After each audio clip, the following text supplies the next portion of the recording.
তো নমস্কার দর্শকবৃন্দ, আমি কৃষ্ণকান্ত সিনহা শিলচর নিয়ে যাওয়ার আপনাদের সবাইকে স্বাগত জানাই। এবার দুর্গাপুজোতে যদি আপনারা ঘুরতে চান, একবার আসুন এই জায়গাতে আসুন এবং এই জায়গার যে পুজোটা, সেই পুজোটা আপনারা দেখেন।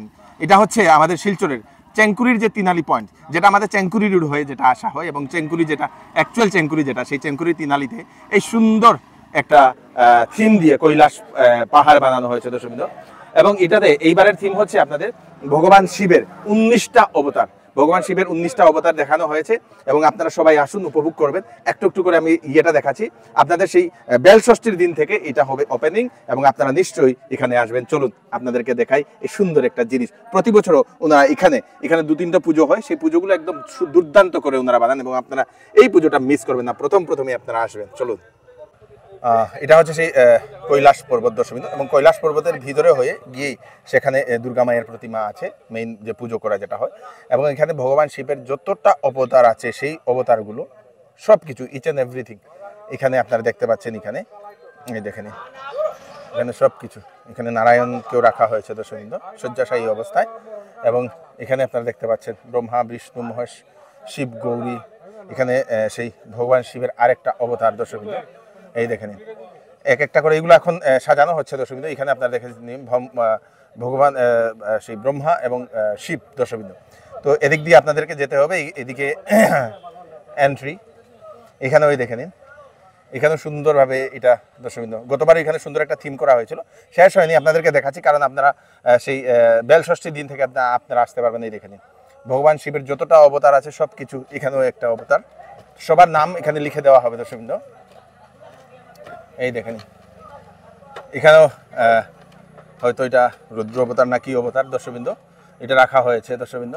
এই দেখেন, ভৈরব অবতার হতে পারে। এবং এখানে দেখে নিন, এখন সেই মূর্তি, আরেকটা মূর্তি এখানে নিয়ে যাওয়া হচ্ছে, আপনারা দেখতে পাচ্ছেন কাজ চলছে এখানে সেই মূর্তি রাখার জন্য দর্শকবৃন্দ। এখানে হচ্ছে সেই ফুয়ারা থাকবে এরকম সুন্দরভাবে, বিউটিফুল। তো এবারের এখানের আকর্ষণ এটাই দর্শকবৃন্দ, আপনারা আসবেন, এসে আপনারা এখানে দেখবেন এই সুন্দর জিনিসটা আপনারা উপভোগ করে। এখানে আছে আপনাদের সেই হনুমান, ভগবান হনুমান, সেই হনুমানকেও এখানে রাখা হয়েছে দর্শকবৃন্দ। এখানেও থাকবে, এখানেও এখনো কাজ হয়নি। এখানেও আরেকটা সেই পর্বত দর্শকবৃন্দ, এখানেও ভগবান, মানে অনেক ধরনের মূর্তি বিভিন্ন জায়গাতে, এবং খুব সুন্দর একটা ন্যাচারাল থিম দর্শকবৃন্দ। উপরে গাছ এবং এখানে একটা ঝর্ণাও এখানে হয়তো থাকবে, সেই ঝর্ণা দিয়ে এখানে খুব সুন্দরভাবে এই থিমটা দিয়ে এখানে সেই কাজ চলছে দর্শকবৃন্দ। তো আপনারা যেখান থেকে দেখছেন আপনারা আসতে পারবেন। ভগবান শিব, যশোদা মা, কৃষ্ণ, ভগবান শ্রীকৃষ্ণকে দেখার জন্য ভগবান শিব দর্শন করার জন্য যেটা আসছিলেন, সেই থিমটা এখানে দর্শকবৃন্দ। এদিক দিয়ে আপনাদের আসলে তারপরে আপনাদের এখানে হবে আপনাদের সেই আরো মূর্তি এখানে রাখা হয়েছে, যেগুলো এখন সেই সব জায়গাতে এখানে ফিট করা হবে দর্শকবৃন্দ। এই দেখেন, খুব সুন্দর, এই দেখেন সবাই। এবং এখানে সেই মেইন দুর্গা মায়ের প্রতিমাটা এখানে রাখা হবে দর্শকবৃন্দ। তো স্টার্ট দা, নমস্কার। আমরা চেঙ্কুরি ত্রিনালী দুর্গাপূজা কমিটির পক্ষ থেকে বিশেষ করে দর্শনার্থীদেরকে আমরা সাদর সম্ভাষণ জানাচ্ছি। আমরা আশা রাখছি এবারের থিম যেটা হয়েছে, এই থিমে বিশেষ করে আমরা শিবের 19টা রূপ প্রদর্শিত করেছি আমাদের এই মণ্ডপ সজ্জায়। তো এই মণ্ডপ সজ্জায় যেগুলা মূর্তি হয়েছে খুবই সুন্দর, সেই সঙ্গে আমরা আশা রাখছি দর্শনার্থীদেরকে যে ওনারা আমাদের এই পূজায় এসে আমাদের এই পুজোটাকে সাফল্যমণ্ডিত করার জন্য। দর্শকবৃন্দ, এটা হচ্ছে চেঙ্কুরি রোডের যে তিনালি, যে চেঙ্কুরির তিনালি, সেই তিনালির পরে এটা হচ্ছে সেই কচুদরম যেটাকে বলা হয় দর্শকবৃন্দ, কচুদরম সার্বজনীন দুর্গাপূজা কমিটি। এখানেও খুব সুন্দর থিম করা হয়, গতবারও সুন্দর একটা থিম করা হয়েছিল। তো এখানে কি করা হয়েছে সেটাও আমি দেখাচ্ছি, এখনও কাজ চলছে। এটাও হয়তো বেলষষ্ঠীর দিন থেকে সেই শুরু হবে, তো আপনারা বেলষষ্ঠীর দিন এখানে আসতে পারেন। চলুন, এই যে এখানে এখনও কাজ চলছে দর্শকবৃন্দ, এখানে মায়ের প্রতিমাটা বসবে। আর এখান থেকে দিয়ে হচ্ছে মেইন যে ডেকোরেশন যেগুলো করা হয়েছে, এই দেখে নিন, এদিক দিয়ে এখানে ওরে বাবারে কি একটা বানানো হচ্ছে দর্শকবৃন্দ, এটাও শেষ হয়নি, এখনও চলছে।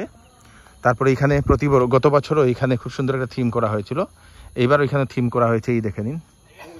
আচ্ছা, তো এখানে আপনারা দেখতে পাচ্ছেন, এখানে হয়তো যেটা অনুভব করছি দর্শকবৃন্দ, মহাভারতের কিছু একটা অংশ এখানে দেখানো হচ্ছে, আপনারা এই দেখে নিন। এখানে খুব সুন্দর। চলুন, আরও আছে, এক একটা করে আমরা দেখবো, সঙ্গে থাকবো। এইখানে কি একটা বানানো হচ্ছে দর্শকবৃন্দ, এখনো মূর্তি রাখা হয়েছে, এখনো শেষ হয়নি। সম্পূর্ণ জঙ্গলটা এখানে যেটা কচুরিপনা যেটা আছে সেটাকে কাজে লাগানো হয়েছে দর্শকবৃন্দ। এখানেও একটা থিম করা হয়েছে। আচ্ছা, দুর্যোধন হয়তো আমার এরকম মনে হচ্ছে। মোটামুটি মহাভারতের কিছু একটা অংশ এখানে দেখানো হচ্ছে দর্শকবৃন্দ। সেটাও আপনাদের এদিক দিয়ে গিয়ে সেলফি পয়েন্ট, এখানে গিয়ে তারপরে এদিক দিয়ে গিয়ে ওইখানে একটা সেলফি পয়েন্ট, মানে মানুষ গিয়ে এখান থেকে দেখতে পারবে এইগুলো, তারপরে সেলফি উঠাতে পারবে। খুব সুন্দর একটা জায়গা, খুব সুন্দর একটা পরিবেশের মধ্যে এখানে বানানো হচ্ছে। এখনও এই দেখে নিন, এখনও এইদিকে কাজ চলছে, এখনও কাজ অনেকটাই বাকি রয়েছে। ভিতরে এখানে আরেকটা জিনিস এখন প্রিপারেশন করা হচ্ছে, সেটা হচ্ছে আপনাদের সেই মহাভারতের যে পাশা খেলা, যেটা সেই পাশা খেলাটা। এখানে পঞ্চপাণ্ডব বসে আছেন, এখানে সেই ভীষ্ম পিতামা বসে আছেন, উনি হচ্ছেন শকুনি মামা দর্শকবৃন্দ। দুর্যোধন, দুঃশাসন, কর্ণ সবাই দর্শকবৃন্দ, তারপরে ধৃতরাষ্ট্র থেকে শুরু করে দ্রোণাচার্য থেকে শুরু করে সবাই এখানে বসে আছেন দর্শকবৃন্দ। তো এটাও এখানে এইবার দেখানো হবে দর্শকবৃন্দ, এইবারের থিম দর্শকবৃন্দ। এই থিমটা আপনারা মিস করবেন না, এই থিমটা দেখার জন্য আপনারা নিশ্চয়ই এখানে আসুন। তো এখানে চেঙ্কুরি পয়েন্ট যেটা, সেই চেঙ্কুরি পয়েন্টে যে সময় আসবেন আপনারা পাবেন সেখানে ভুল ভুলাইয়া, তারপরে পাবেন একটা সুন্দর একটা সেই ভগবান শিবের আপনাদের 19টা সেই রূপ নিয়ে একটা পুজো, তারপরেটা যেটা কচুধরম, সেই কচুধরমে আপনারা দেখতে পাবেন এখানে সেই মহাভারতের একটা কিছু দৃশ্য দর্শকবৃন্দ। অনেকটা সুন্দর সুন্দর থিম নিয়ে এই এরিয়ার পুজোগুলো হয়। আপনারা আসুন, এইবার আপনারা বাম্পার দুর্দান্ত জিনিস দেখবেন। সঙ্গে থাকবেন আমাদের শিলচর নিউজে। আমি কৃষ্ণকান্ত সিনহা, আবার পুজোর আর একটি আপডেট নিয়ে আসবো। ততক্ষণ আপনারা সুস্থ থাকবেন, সেফ থাকবেন। ধন্যবাদ।